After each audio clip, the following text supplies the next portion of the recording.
అందరికీ నమస్కారం అండి. చక్కగా మనం డిసెంబర్ మాసంలోకి అడుగుపెట్టేశాము. ఈ ఆంగ్ల సంవత్సరంలో చివరి మాసం ఇది. ఈ నెలలో కుంభరాశి యొక్క సహజమైన లక్షణాలైన లోతైన ఆలోచన, మానవతావాదము, విలక్షణకు అసలైన పరీక్షగా నిలబడబోతోంది. తీవ్రమైన ద్వంద్వ వైఖరిని ప్రదర్శించే మాసంగా ఈ మాసం చెప్పవలసి ఉంటుంది. మరోవైపు మీ అంతర్గత ప్రపంచము, మీ మనశ్శాంతి, మీ కుటుంబ జీవితము, మీ వ్యక్తిగత సంబంధాలు లోతైన ఆత్మ పరిశీలనను, క్రమశిక్షణను మరియు ఓర్పును కోరుతున్నాయి. మీ ఏలినాటి శని యొక్క చివరి కీలకమైన దశలో ఉన్నారు. రాహుకేతువులు మరియు గురువు వంటి ప్రధాన గ్రహాల యొక్క సంక్లిష్టమైన నృత్యము నెలలో మీ జీవితంలో అత్యంతగా గుర్తుండిపోయే నెలలో ఒకటిగా మారిపోతోంది. మీ వృత్తి, కీర్తి మరియు ఆర్థిక లాభాల గురించి మరింత లోతుగా పరిశీలిస్తే ఇది నిస్సందేహంగా ఈ సంవత్సరంలో అత్యంత చురుకైన మరియు ఫలప్రదాయకమైన సమయంగా కనిపిస్తోంది.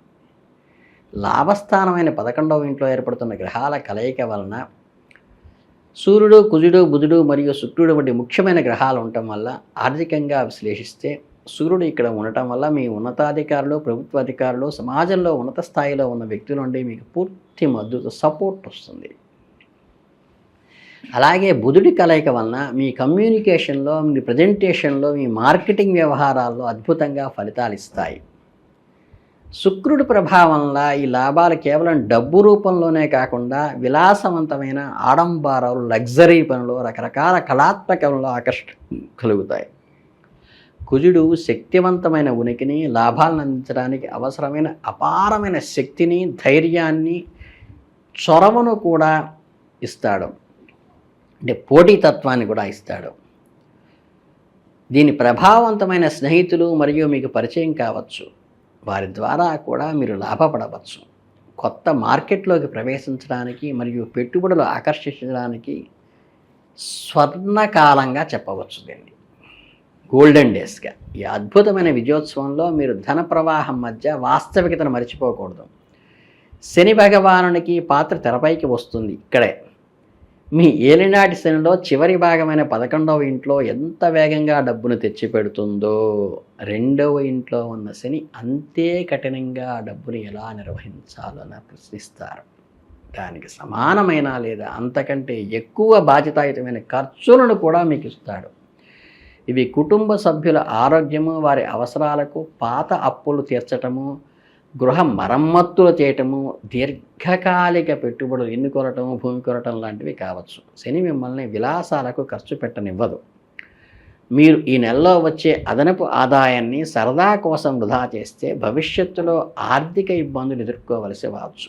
మీ నుండి ప్రతి పైసాకు లెక్క అడుగుతారు. అంతేకాకుండా 2వ ఇల్లు ఈ మాటలను కూడా సూచిస్తుంది, వాక్స్థానాన్ని కూడా. కాబట్టి మీ కుటుంబ సభ్యులతో, సన్నిహితులతో మాట్లాడేటప్పుడు ఆ మాటలకు అనవసరమైన దానం కంటే విమర్శనాత్మకంగా లేదా మొరటగా అంటే ఒక సెటైర్గా ఉండొచ్చు. మీ కుటుంబంలో అనవసరమైన అపార్థాలకు ఆ సెటైర్ కారణమవుతుంది. ముఖ్యంగా డబ్బు మరియు కుటుంబ విషయాల గురించి మాట్లాడేటప్పుడు ఓపిక మరియు మృదుత్వము మీ అత్యంత ముఖ్యమైన ఆయుధాలుగా ఉపయోగపడతాయి. మీ వ్యక్తిగత జీవితము, ఆరోగ్యము, మానసికమైన స్థితిని పరిశీలిద్దాం. ఇక్కడ ఏమవుతుందంటే మీకు మీ 1వ ఇంట్లో లగ్నంలో మీ వ్యక్తిత్వము, ఆరోగ్యము, ఆలోచన విధానము ఉండటం వల్ల జన్మరాహు ఎల్లప్పుడూ ఒక రకమైన మానసిక ఆందోళనను, అస్పష్టతను, గందరగోళాన్ని సృష్టిస్తాడు. నేను ఎవరు, నా జీవిత లక్ష్యం ఏమిటి, నేను సరైన మార్గంలో వెళ్తున్నానా లేదా అని తాత్విక ప్రశ్నలు నిరంతరం వేధిస్తూ ఉంటాయి. ఈ ఆరోగ్యం గురించి, ఇతరుల గురించి ఏమనుకుంటున్నారనే గురించి అతిగా ఆలోచించటం ప్రారంభిస్తారు. ఇది కొన్నిసార్లు ఇతరులకు అహంకారంగాను, వింతగాను అనిపిస్తుంది. ఆరోగ్యపరంగా రాహు నిర్ధారణకు ఆందోళన లేదా అజీర్తి వంటి సమస్యలు తలెత్తే అవకాశం ఉంది. మీరు హఠాత్తుగా అంటే భావోద్వేగాల ఆధారంగా ఎటువంటి పెద్ద జీర్ణ శైలి మార్పులు లేదా నిర్ణయాలు తీసుకోవటంలో చేంజెస్ జరగవచ్చు. రాహును సరిగ్గా ఎదురుగా అంటే 7వ ఇంట్లో కళత్ర స్థానం భాగస్వామ్యంలో వైరాగ్యకారకుడైన కేతువు సంచరిస్తున్నాడు. ఈయనేం చేస్తాడు, చాలా సున్నితమైన సమయాన్ని విడదీయటం, ఆసక్తి లేకపోవటం వంటివి కలిగిస్తుంటాడు. ఇక 1వ ఇంట్లో రాహు ఉండటం వల్ల మీ దృష్టి మొత్తం మీ సొంత సమస్యల మీదే కేంద్రీకరించి స్వార్థపూరితంగా బయటకు కనిపిస్తారు. మీ జీవిత భాగస్వామి, వ్యాపార భాగస్వామి అసంకల్పితంగా నిర్లక్ష్యం చేస్తున్నారు అనే భావన కలుగజేస్తాడు. మీరు మునుపటిలా లేరు, మీరు మారిపోయారు అనే ఫిర్యాదును మీ భాగస్వామి ద్వారా వినవలసి వస్తుంది. దీన్ని అధిగమించడానికి మీరు స్పృహతో భాగస్వామి కోసం మీ అంతటా మీరు సమయం కేటాయించుకుని వారికి ప్రయారిటీ ఇస్తున్నారని మీరు నిరూపించుకోవాల్సిన పరిస్థితి మీకు ఏర్పడుతుంది. లేకుంటే నమ్మకం దెబ్బతిని మానసికంగా ఇద్దరూ దూరం అయ్యే అవకాశం ఉంది.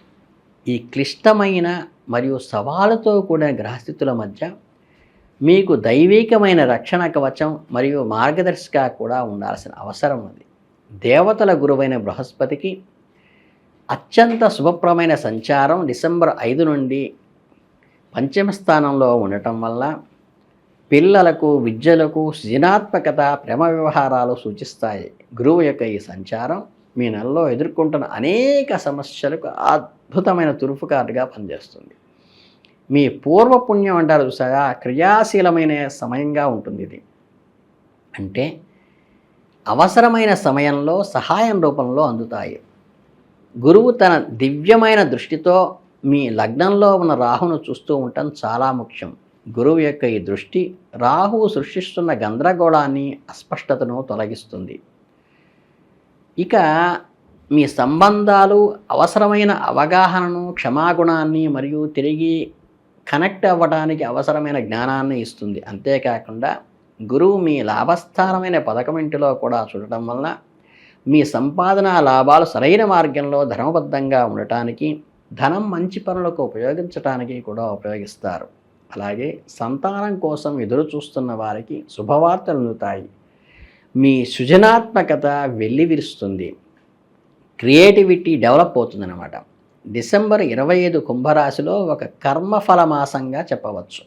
బాహ్య ప్రపంచంలో మీ కెరియర్లో అత్యున్నత శిఖరాలకు అధిరోహిస్తారు. అపారమైన ధనాన్ని మరియు కీర్తిని సంపాదిస్తారు. అలాగే పొదుపు, బాధ్యతలు, మానసిక స్థిరత్వము, సంబంధాల విలువల గురించి లోతుగా ఆలోచించడం జరుగుతుంది.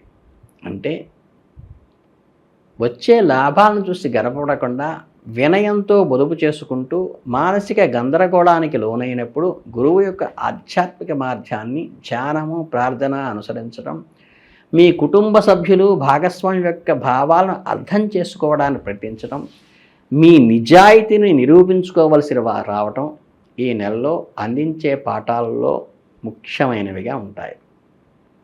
మరింత పరిణతి చెందిన జ్ఞానవంతులైన మరియు బలమైన వ్యక్తులుగా మీరు ముగింపు చేస్తారు. అంటే ముఖ్యంగా ఈ డిసెంబర్ మాసమంతా కూడా ఒక చిన్న మానసికమైన అప్ అండ్ డౌన్స్తో ఉన్నప్పటికీ కూడా ముఖ్యంగా మీరు చక్కగా మనఃకారకుడైన చంద్రుడికి చక్కగా ఏదన్నా బియ్యం దానం చేయటం వల్ల కానీ, చంద్ర స్తోత్రాన్ని చదువుకోవటం వల్ల కానీ, చక్కగా వెన్నెటలో నమస్కారం సూర్యుడికి నమస్కారం చేస్తున్నట్టుగా వెన్నెలకి, చంద్రుడికి నమస్కారం చేసుకుని దైవ ప్రార్థన చేసుకుని పాలు కానీ, వెన్న కానీ ఇలాంటివి చంద్రుడు నీడపడేట్టుగా దాని మీద పెట్టుకుని వాటిని కృష్ణుడికి నివేదన ఇవ్వటం వల్ల గల అద్భుతమైన ఫలితాలు సాధించి మీకు ఈ మాసం అద్భుతంగా జరగాలని మనస్ఫూర్తిగా కోరుకుంటూ ధన్యవాదాలు.